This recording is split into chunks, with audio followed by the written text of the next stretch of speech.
और अर्जुन अपना मंथन कर रहे थे, कुंती पुत्र अर्जुन।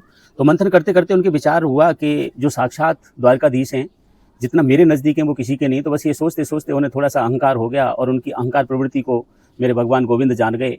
जानने के बाद भगवान गोविंद तुरंत आए और अर्जुन के साथ वन विहार के लिए चल पड़े। और भगवान की ऐसी लीला रची कि अर्जुन की दृष्टि एक क्षोभ पे पड़ी। शास्त्र की भाषा में किसी अननोन या अनभिज्ञ और हो मनुष्य जैसे शरीर वाला, लेकिन उससे कुछ डिफरेंट शरीर हो, तो उसको क्षोभ कहते हैं शास्त्र की भाषा में।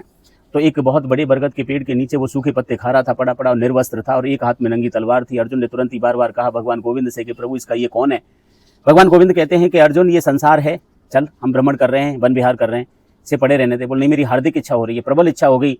भगवान बोले कि मैं यहाँ बैठा हूँ, तू उसे पूछ क्या परिचय लेके आई है, कौन है। अर्जुन तुरंत गया। अर्जुन ने जाकर उससे सवाल किया कि हे क्षोभ, मैं आपके बारे में कुछ जानना चाहता हूँ, मेरा एक सवाल है। क्षोभ ने तमाक से जवाब दिया कि हे पथिक, रास्ते से जाने वाले को पथिक कहते हैं। अर्जुन को पथिक कह रहा है, हे पथिक तू अपना काम कर, मैं अपना काम करूँ। लेकिन अर्जुन की और इच्छा प्रबल हो गई पूछने की। तो वो तुरंत कहता है कि पूछने से पहले मेरी एक शर्त है। बोल क्या।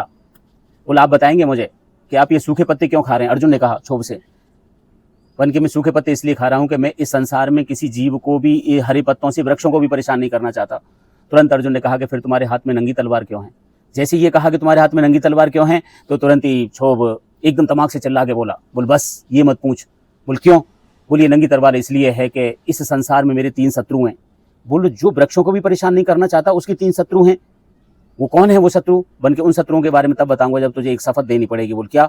जिन शत्रुओं का मैं नाम बताऊंगा उनकी गर्दन उतार के देनी पड़ेगी। बोल अवश्य दूंगा, बोलिए। तो उन्होंने प्रथम शत्रु बताया उस क्षोभ ने कि सबसे पहला और बड़ा शत्रु है मेरा कुंती पुत्र अर्जुन, जिसने साक्षात मेरे प्रभु से रथ हकवाया।